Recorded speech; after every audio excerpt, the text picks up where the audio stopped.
Boa noite a todos.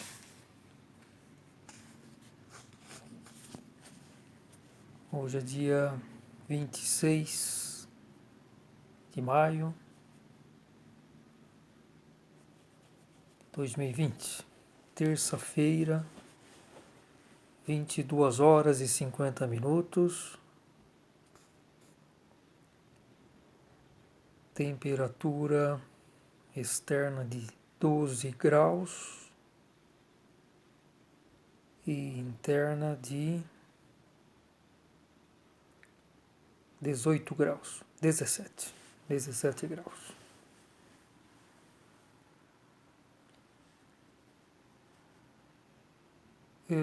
Eu sou o leitor da mensagem do Graal, na luz da verdade, de Abidrushi.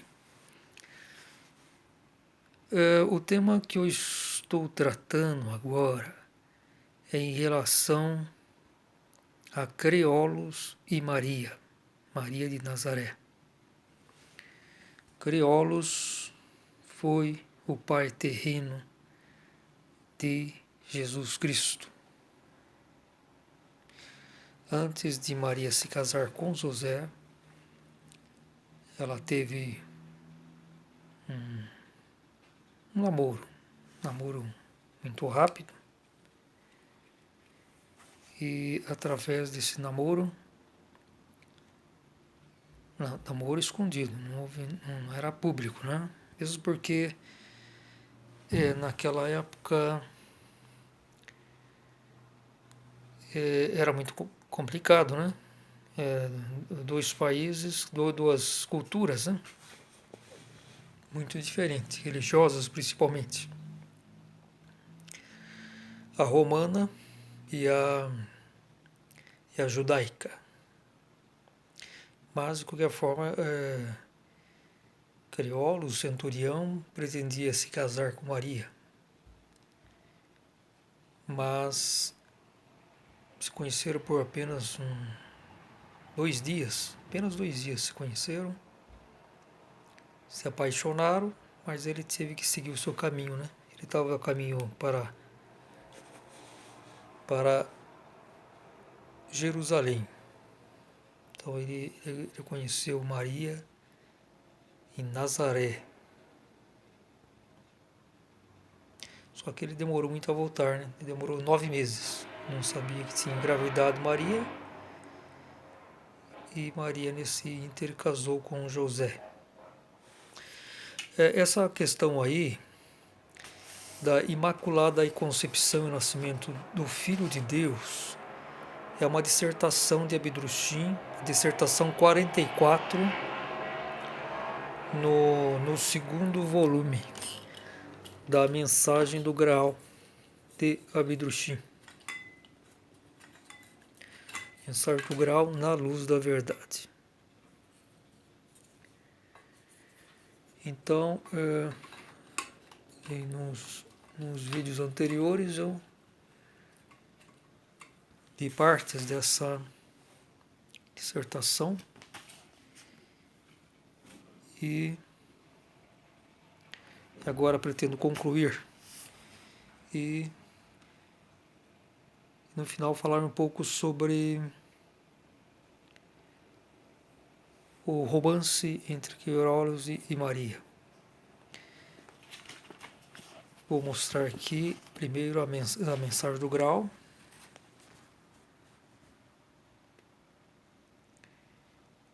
Abidrushim, mensagem do Graal. A palavra Deus foi eu que coloquei, porque é uma obra pessoal de Deus. E o outro livro que eu quero falar um pouco também é esse aqui, Jesus, o Amor de Deus. Ele é publicado pela Ordem do Graal na Terra, www.graal.org.br. E ela publica também a mensagem do Graal. Mas essa mensagem do Graal que eu estou lendo agora é publicado pelo Movimento Internacional do Graal no Brasil. O site do Movimento Internacional do Grau do Brasil é www.mensagemdograal.com.br. A sede desse movimento internacional do grau fica em São Paulo. Enquanto a Ordem do Grau na Terra, a sede fica em Budas Artes.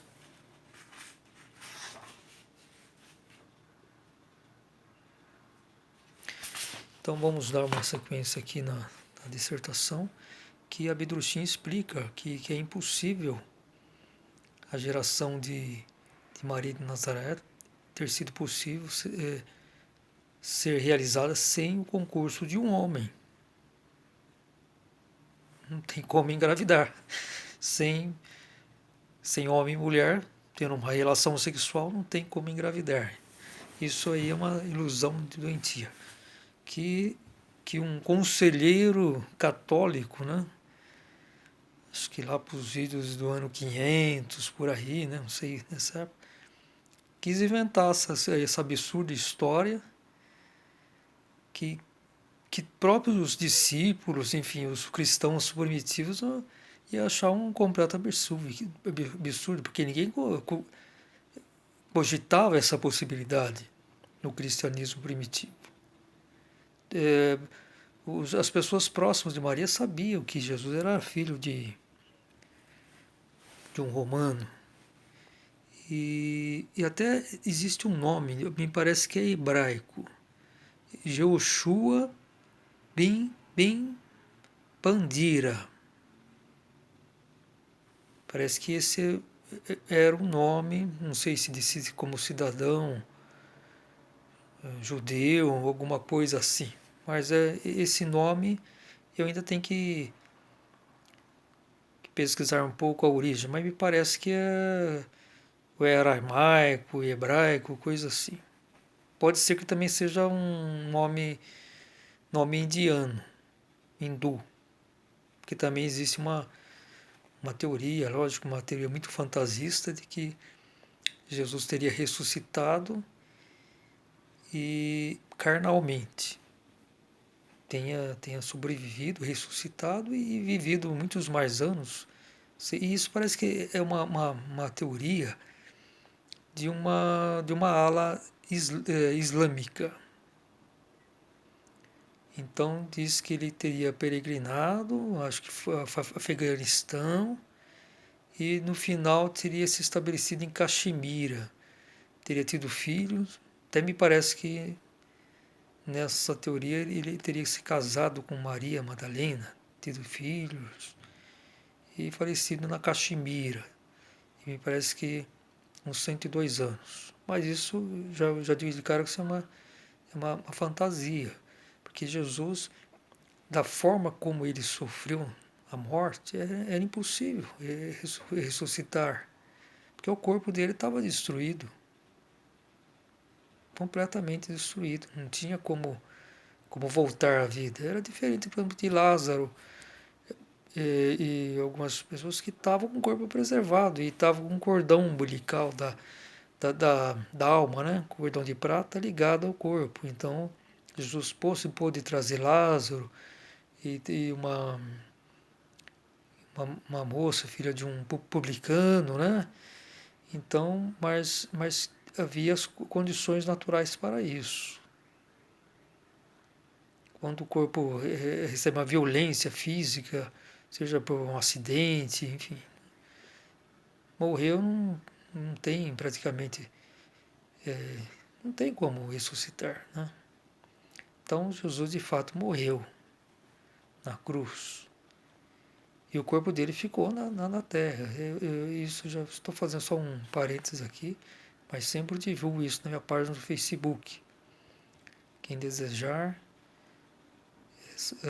ler minhas notas, enfim, minhas publicações, minha teoria, até eu coloco na foto da minha apresentação, na primeira página do Facebook, a foto do Calvário de Gordon em Jerusalém, que eu indico exatamente onde está a entrada obstruída para sepulcro oculto de Cristo, onde estão guardados seus ossos. Calvário de Gordon em Jerusalém. Esse local fica uns 200 metros em direção nordeste da porta de Damasco, que é a principal porta de Jerusalém, né? Jerusalém histórica. São 7 portas, e a porta de Damasco é a mais movimentada, fica no setor norte. A oitava porta está fechada, né? A porta que para entrar no templo, né? Chamada Porta Dourada, que ela foi fechada. Então existe atualmente 8 portões ou portas na cidade histórica de Jerusalém. Então, saindo por aquela porta, fora das muralhas, dá uns 200 metros, 250, em direção norte e nordeste, muito próximo, né? Só seguir alguns passos, né? E está lá o Calvário de Gordon, a face do Calvário, na caverna direita, a meia altura, assim, à direita, está lá a entrada, conforme eu teorizo. E conforme uma narração de Maria Madalena, que eu também já publiquei vídeos e pretendo publicar mais assim, sobre os ossos de Cristo. Existe uma narração no livro Maria Madalena, livro de bolso editado pela Ordem do Grão na Terra, que é um extrato de um capítulo de Os Apóstolos de Jesus, também editado pela Ordem do Grão na Terra, que tem essa narração da descoberta de Maria Madalena, da sepultura oculta de Cristo. E eu sou o redescobridor. Acredito que sim, né? É uma teoria que precisa ser comprovada, tem que ter uma investigação arqueológica, mas eu já divulgo isso há 10 anos e acho que mais cedo ou mais tarde haverá de ser feita investigação arqueológica e constatado, né? Eu indico exatamente o local. Ninguém tem que ter trabalho, é só tá lá, tá indicado exatamente o local, é só fazer investigação arqueológica. Quem tem competência para isso, né? São cientistas, tem que ser uma pesquisa de profissionais altamente capacitados, né? E depende das pessoas, das instituições, enfim. Meu papel é simplesmente fazer um elo entre a espiritualidade e a ciência. Fiz minha teoria, agora está aberto o caminho para a descoberta dos ossos de Cristo. Basta a sociedade desejar por isso. Agora, voltando ao nascimento de Jesus Cristo. Então, vamos à última parte dessa dissertação. Esse vídeo aqui geralmente demora uns 30 minutos, que é o tempo que é o limite aqui, mais ou menos, né? Eu não posso, aqui no celular, né? Chegando aí 30, 31, 32 minutos, geralmente encerra, corta, né? Então é isso. Não sei se é capacidade, é memória, qualquer coisa assim, mas é o tempo, é um tempo bom. Meia hora, acho que não precisa passar disso. Então vou tentar concluir essa dissertação. E se der tempo, eu falo diretamente sobre Creolos e o romance entre Creolos e Maria de Nazaré. A Imaculada Concepção e o nascimento do Filho de Deus. Só mais um detalhe. Quem quiser dar uma curtida aí, se assistiu, gostou do minha proposta aí no meu canal, do meu vídeo, dê um joinha. Se não gostou, pode dar um negativo, não tem problema nenhum. O importante é participar, né? E se desejar, inscreva-se no canal. Eu agradeço, tá bom? Então vamos lá. Se para Deus nada é impossível, então ele também poderia, por um simples ato de sua vontade, tornar crente todos os homens deste mundo. Assim não precisaria expor seu filho à encarnação, às vicissitudes terrenas e à morte na cruz. Seria assim evitado esse holocausto imenso. Aí que o Abdurchin está dizendo que se for possível, se for pegar o mesmo sentido do que, desculpe falar, mas os idiotas espirituais, autodenominados cristãos, tem que falar assim mesmo, porque para ver se acorda, né? Não é questão de humilhar, não é questão mais para ver se pelo menos eu consigo acordar alguns, né? É uma questão de reflexão. Se a pessoa admite coisa impossível nas leis de Deus, pode se imaginar o que quiser, pode imaginar que Jesus poderia de repente surgir aqui no meio, encarnar do espiritual direto. Você não precisa de uma geração comum, como nós conhecemos, que está de acordo com as leis, ele pode simplesmente chegar, pousar aqui na Terra, adquirir carne e andar como homem. E pode inventar as maiores maluquices. Né? Então, tornar com um ato de vontade todos os seres humanos fiéis, essas coisas impossíveis. Né? Todas as coisas absurdas, tudo que está na Bíblia que é coisa fora da lei, é tudo fantasia, é mentes doentias. É claro que Jesus, sendo Deus, Filho de Deus, ele tem esse poder divino inenteal. Inenteal é não criado. Porque o divino em si, a criação divina, é enteal, é uma criação. Os seres divinos, enteais, são criaturas também, só que são divinas. Enquanto que nós somos espirituais. Nós não temos nada de divino, nada que a criação espiritual. Isso são os chamados espiritualistas, com aquela vaidade espiritual bem própria desse campo espiritualista, espírita, enfim, dessa esotérica, inventa essas bobagens aí que nós somos divinos. Isso aí é um absurdo, né? Completo absurdo. É ignorância total da criação, das leis. Precisam ler a mensagem do grau. Se quiser adquirir um pouco de sabedoria, né? E como que diz aquele coisa, botar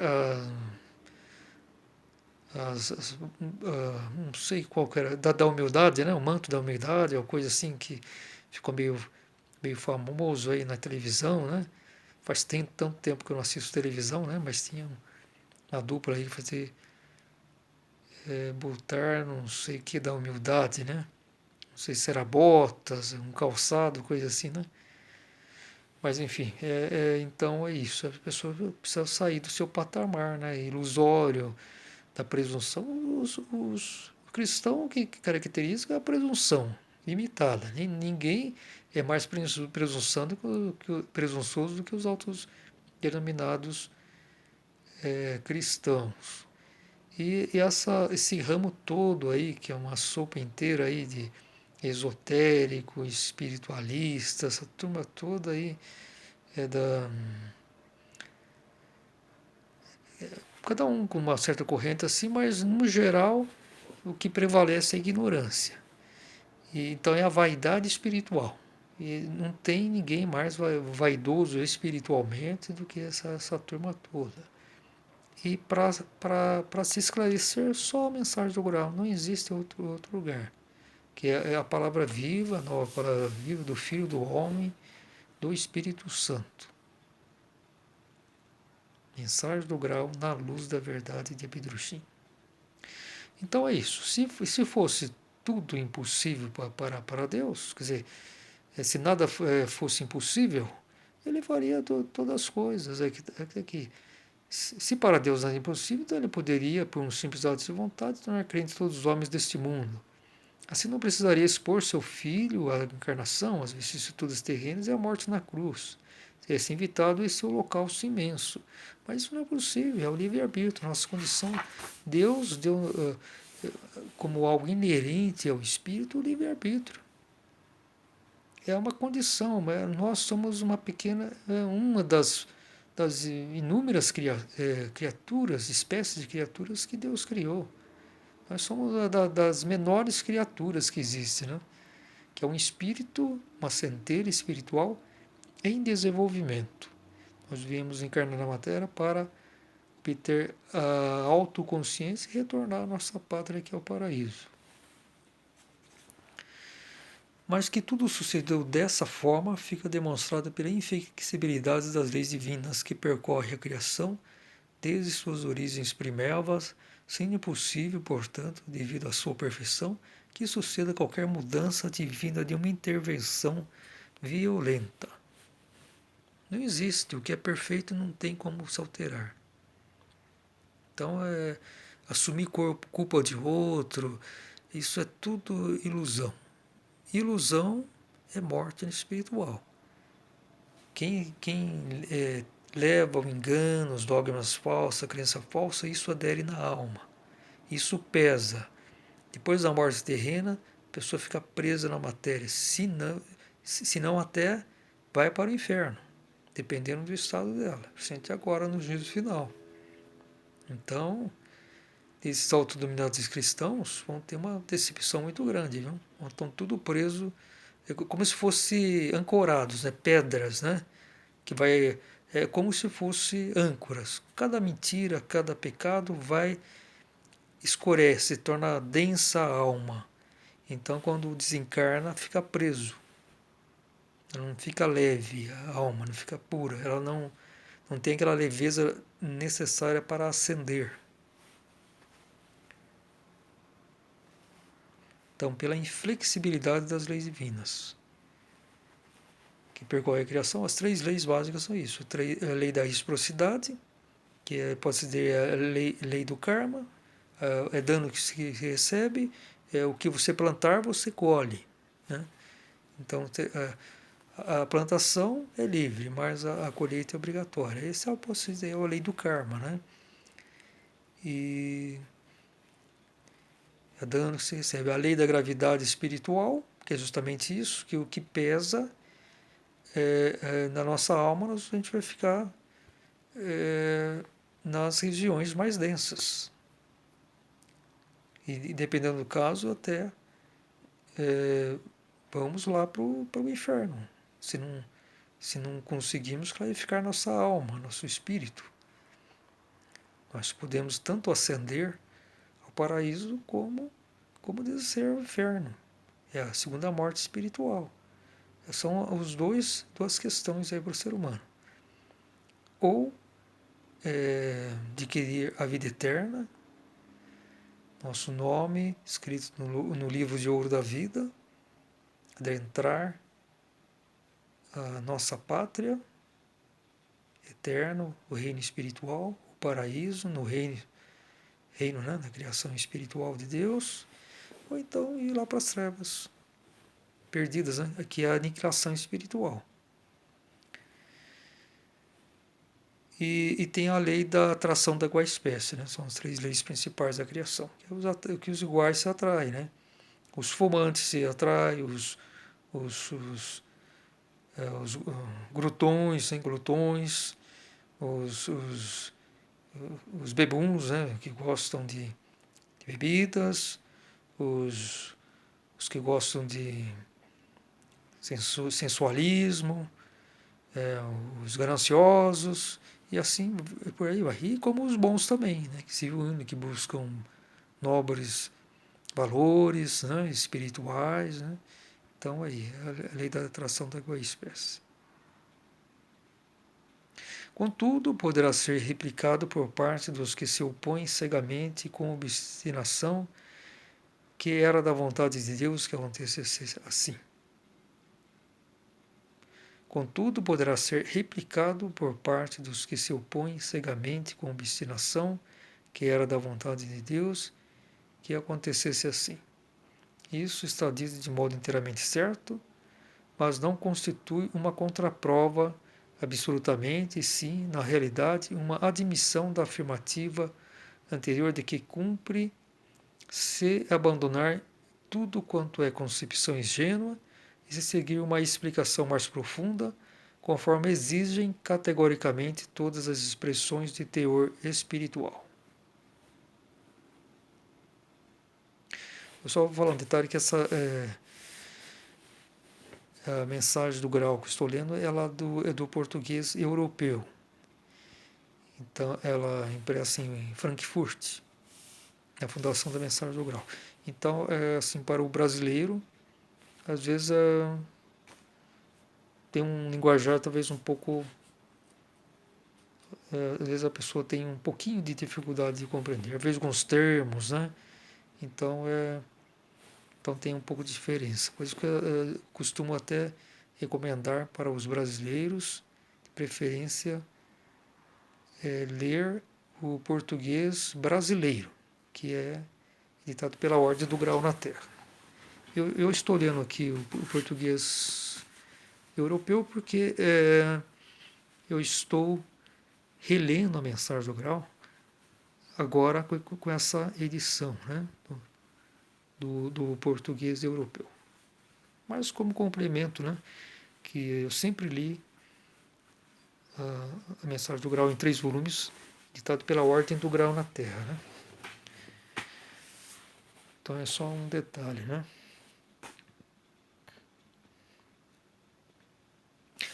Eu vou ler esse mesmo trecho no livro da Ordem do Grau na Terra, só para constatar alguma diferença. Esse mesmo trecho.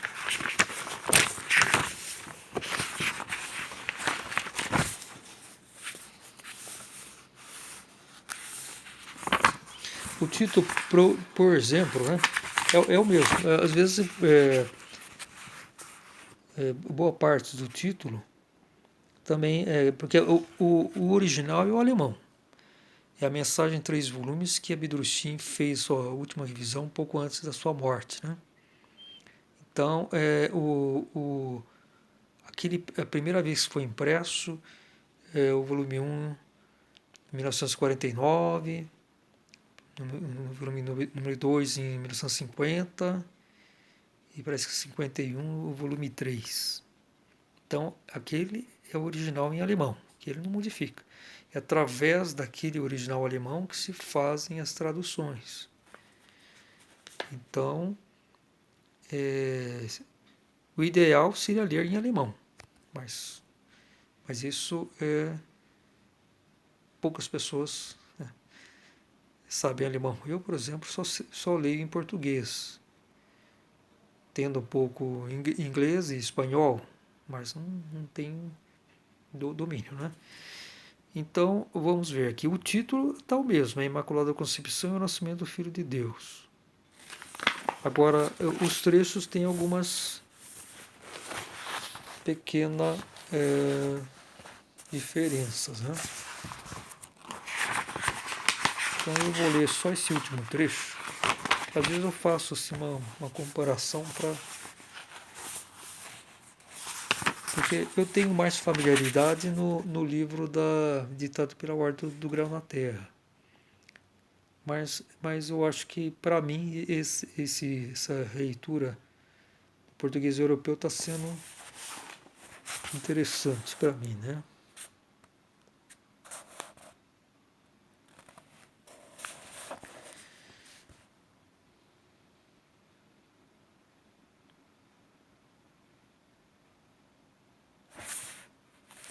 Então eu vou ler essas três parágrafos que eu li para ver um pouco de diferença.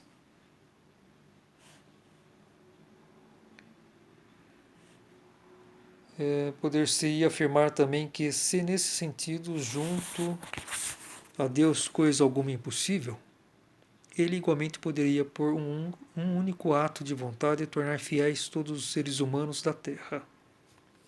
Assim não precisaria expor seu filho às vicissitudes terrenas e à morte na cruz pela encarnação. Teria sido evitado esse imenso sacrifício. Mas o fato de que assim ocorreu constituiu um testemunho da inflexibilidade das leis divinas atuantes desde os primórdios na criação, nas quais uma violação forçada para qualquer alteração é impossível, devido à sua perfeição. Em relação a isso, por sua vez, poderia ser replicado por aqueles que dispunham tenaz e cegamente que, assim como aconteceu, era da vontade de Deus.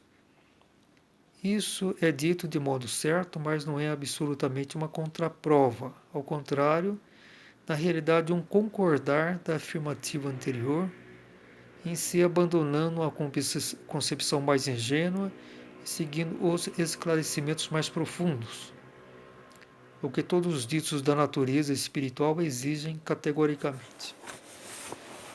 Esse é um trecho para refletir um pouco, mas em resumo, o que ele está querendo dizer é que os altos denominados cristãos especialistas na Bíblia, né, tudo quer procurar uma solução fácil, né, sem reflexão. É tudo aquela coisa literal. Para Deus é tudo impossível e vão por aí, né? E não quer refletir, ficam as lacunas, ficam muitas lacunas sem resposta.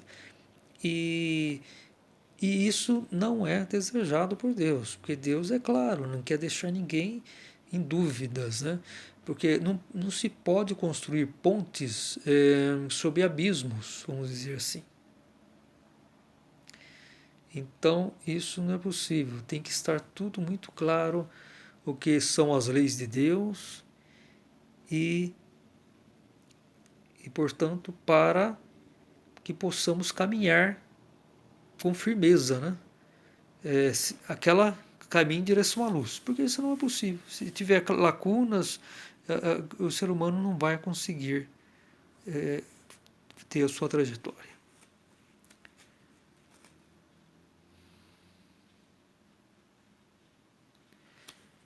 Então é isso. Eu vou encerrar esse vídeo. Me parece que já está 32 minutos.